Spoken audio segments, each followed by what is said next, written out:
ఓం నమో వెంకటేశాయ. ఈ మంత్రోచ్చారణ వింటుంటే మైమరిచిపోవడం ఆ ఏడుకొండలవాని మహత్యం.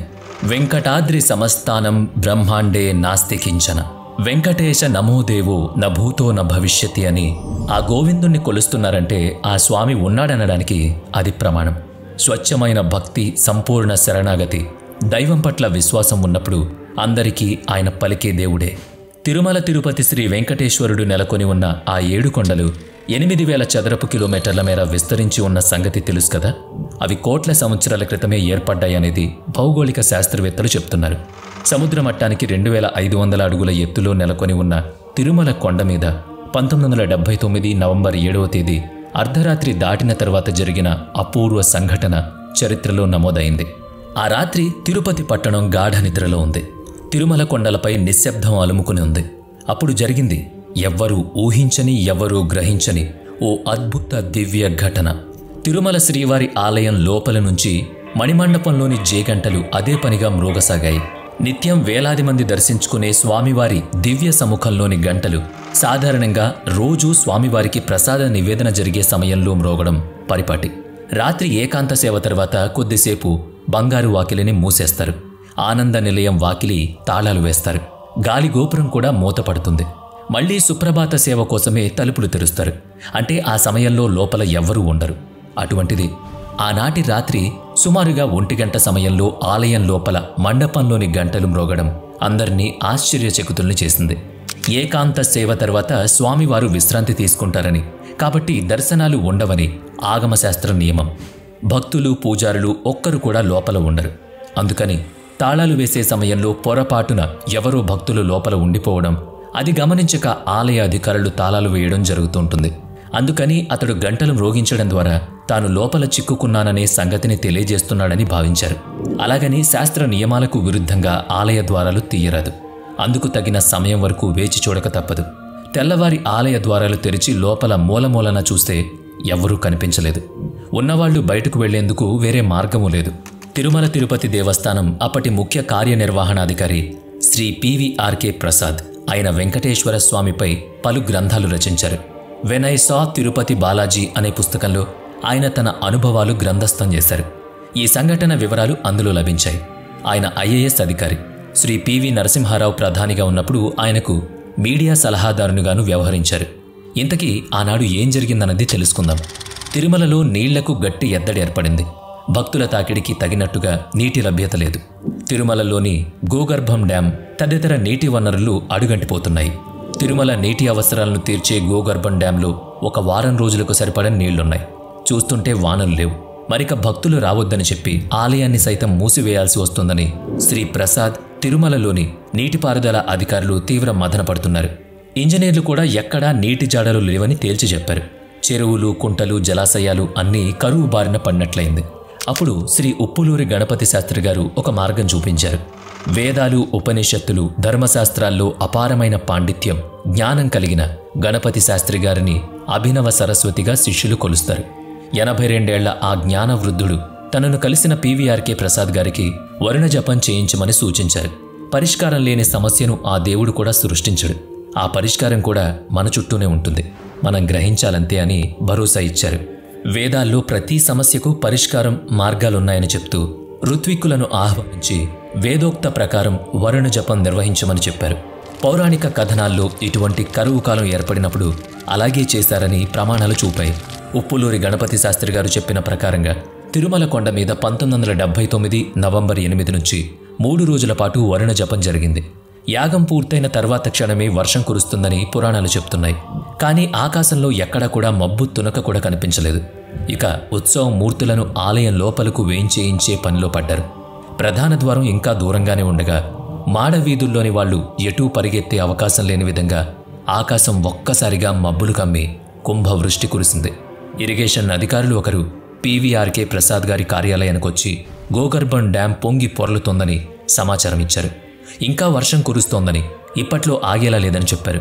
చిత్రం ఏంటంటే తిరుపతి పట్టణంలో కానీ ఆ చుట్టూ ఉన్న పట్టణాల్లో కానీ ఎక్కడా వాన కురవలేదు. కేవలం తిరుమల కొండ మీద మాత్రమే కుంభవృష్టి కురిసింది. తిరుమల దాహార్తి తీరింది. మరి ఆనాటి రాత్రి మణిమండపం గంటలు మ్రోగించిందెవరన్నదానికి ప్రసాద్ గారు సమాధానమిచ్చారు.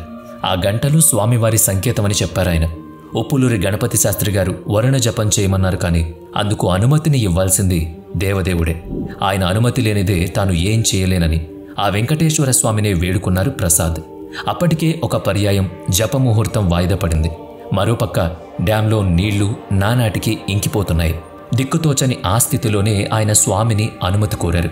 ఆ రాత్రి పవళింపు సేవ తర్వాత తలుపులన్నీ తాళాలు వేసి అందరూ వెళ్లిన తర్వాత రాత్రి 1 గంట వేళ ఆ గంటలు మ్రోగించి స్వామియే స్వయంగా వరుణ జపం నిర్వహించడానికి అనుమతిచ్చారని ప్రసాద్ విశ్వసించారు.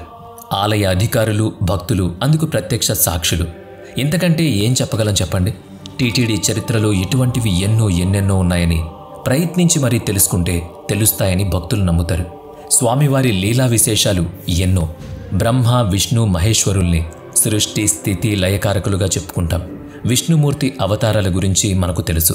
అయితే తిరుమల శ్రీ వెంకటేశ్వరుడు సాక్షాత్తు విష్ణుమూర్తి ఆర్చ స్వరూపమని, దశావతార మూర్తి కాదని పండితులు చెప్తారు. పల్లవులు, చోళులు, విజయనగర రాజులు తిరుమలను అభివృద్ధి చేశారు. భౌగోళిక సంక్లిష్టత కారణంగా మొఘలుల ఆక్రమణ నుంచి తిరుమల శ్రీవారి ఆలయం రక్షించబడిందని చరిత్రకారులు వివరిస్తున్నారు. అయితే తిరుపతిలోని ఆలయాలను, ఇతర మైదాన ప్రాంతాల ఆలయాలను దుండగులు ధ్వంసం చేశారు. పలు ఆలయాల మూల విరాట్టులను, ఉత్సవమూర్తులను తిరుమల తీసుకొచ్చి సంరక్షించారని చరిత్ర చెప్తోంది. ఢిల్లీ సుల్తాన్ అలావుద్దీన్ ఖిల్జీ సైన్యాధ్యక్షుడు మాలిక్ కఫూర్ 1311లో దక్షిణ భారతదేశంపై దండయాత్ర చేశాడు.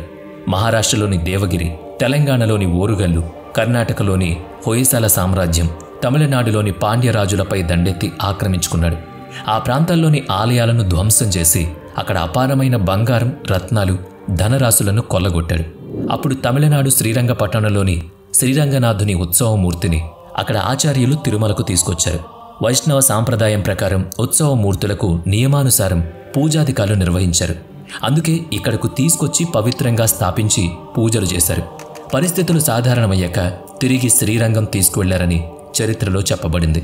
అందుకు సంబంధించి శాసనాధారాలున్నాయి. బ్రిటిష్ వలస ప్రభుత్వం సమయంలోనూ తిరుమల ఆలయాన్ని దోచుకునే యత్నాలు జరిగాయని శ్రీ విఎన్ శ్రీనివాసరావు రచన Tirupati Sri Venkateswara Balaji origin, significance and history of శ్రీన్లో చెప్పబడింది. విజయనగర సామ్రాజ్య పతనానంతరం దక్షిణ భారతదేశాన్ని ఆర్కాటు నవాబులు తమ ఏలుబడిలోకి తీసుకున్నారు. ఔరంగజేబ్ దక్షిణ పదాన్ని జయించాక అక్కడ పరిపాలనను సుబేదార్లకు అప్పగించి వెళ్లాడు. ఆర్కాటు నవాబు పాలనలో ఉన్నప్పుడు వాళ్ళు తిరుమల ఆలయాన్ని ఆక్రమించడానికి పూనుకున్నారు. మద్రాసులో ఉన్న ఈస్ట్ ఇండియా కంపెనీ అధికారులకు ఈ విషయం తెలిసింది. వాళ్ళొచ్చి ఆర్కాటు నవాబుల ప్రయత్నాలను అడ్డుకున్నారు. తర్వాత ఆలయ నిర్వహణను బ్రిటిష్ వాళ్లు తమ ఆధీనంలోకి తీసుకున్నారు. అయితే బ్రిటిష్ వారు ఆలయ ఆచారాల్లో జోక్యం చేసుకోలేదు, కానీ ఆలయానికి వస్తున్న ఆదాయాన్ని మాత్రం కొల్లగొట్టడానికి ఉత్తర్వులు విధించారు. వారు నేరుగా ఆలయ వ్యవహారాల్లో జోక్యం చేసుకోలేదు.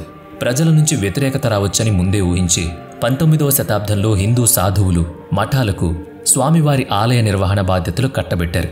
వారి ద్వారా ఆలయంపై పరోక్షాధికారాన్ని చలాయించారు. ఉత్తర భారతదేశానికి చెందిన హతీరాం బాబా మఠం ఏనాటి నుంచో తిరుమల శ్రీవారి సేవలో నిమగ్నమై ఉంది. ఆ మఠానికి ఆలయ నిర్వహణ అప్పగించిన బ్రిటిష్ ఈస్ట్ ఇండియా కంపెనీ ఆలయం నుంచి పన్నుల వసూళ్లను కొనసాగించింది. 1933లో ఆలయ నిర్వహణ తిరుమల తిరుపతి దేవస్థానం బోర్డు ఆధీనంలోకి వచ్చింది.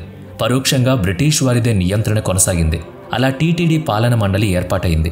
స్వాతంత్రానంతరం జరిగిన అనేక రాజకీయ పరిణామాలు, భాషా సంయుక్త రాష్ట్రాల ఏర్పాటు జరిగాక తిరుమల తిరుపతి ఆంధ్రప్రదేశ్ రాష్ట్రంలో భాగమైంది. 1966లో టీటీడీ పాలక మండలి ప్రభుత్వ ఆధీనంలోకి వచ్చింది. అంటే స్వయం పరిపాలన ఉంటుంది, కానీ అది ప్రభుత్వ నిర్వహణలో జరుగుతుంది. 1979లో మరోసారి నిర్వహణాధికారాల్ని సవరించారు. ప్రపంచంలో అత్యంత ధనిక ఆలయం శ్రీవారి ఆలయమే అని, సుమారుగా 250 లక్షల కోట్ల విలువ చేసే ఆస్తులు కలిగి ఉందని కొన్ని లెక్కలు చెప్తున్నాయి. ఈ సొమ్మును స్వామి తన వివాహం నిమిత్తం కుబేరుని వద్ద తీసుకున్న అప్పుకు చెల్లిస్తూ ఉంటారని పురాణాలు చెప్తున్నాయి. కలియుగాంతం వరకు ఆ అప్పుకు వడ్డీ కడుతూ యుగాంతం నాటికి అప్పు చెల్లుతుందని విశ్వసిస్తారు. ఆ ఆస్తులన్నీ భక్తులు వివిధ రూపాల్లో స్వామివారికి సమర్పించినవే కావడం విశేషం. అలాగే స్వామికి తలనీలాలు సమర్పించడంలోనూ ఒక తాత్వికత దాగుంది. శిరోజాలు మనిషికి అందాన్నిస్తాయి. మనిషికి అందం పట్ల వ్యామోహం కలగకుండా స్వామికి తలనీలాలు సమర్పించి లౌకిక సుఖాల పట్ల ఉండే భోగ విలాసాలను తనలో పెంచుకోకుండా ఉండడానికే ఆ నియమమని పెద్దలు చెప్తారు. ఆత్మ నివేదన, సంపూర్ణ శరణాగతి ద్వారానే స్వామివారి కృపను పొందే వీలుందని పెద్దలు చెబుతూ ఉంటారు. గోవిందా అని ఎలుగెత్తి వేడుకోవడంలోని ఆర్తిని స్వామి ఆలకిస్తాడని భక్తులు నమ్ముతారు. మరి మీరు ఇప్పటి వరకు తిరుమల తిరుపతికి ఎన్నిసార్లు వెళ్లారు? తప్పకుండా కామెంట్ చేయండి. అలాగే ఈ వీడియోని ప్రతి ఒక్కరికి షేర్ చేయండి. నెక్స్ట్ వీడియోలో మళ్ళీ కలుద్దాం. Thanks for watching.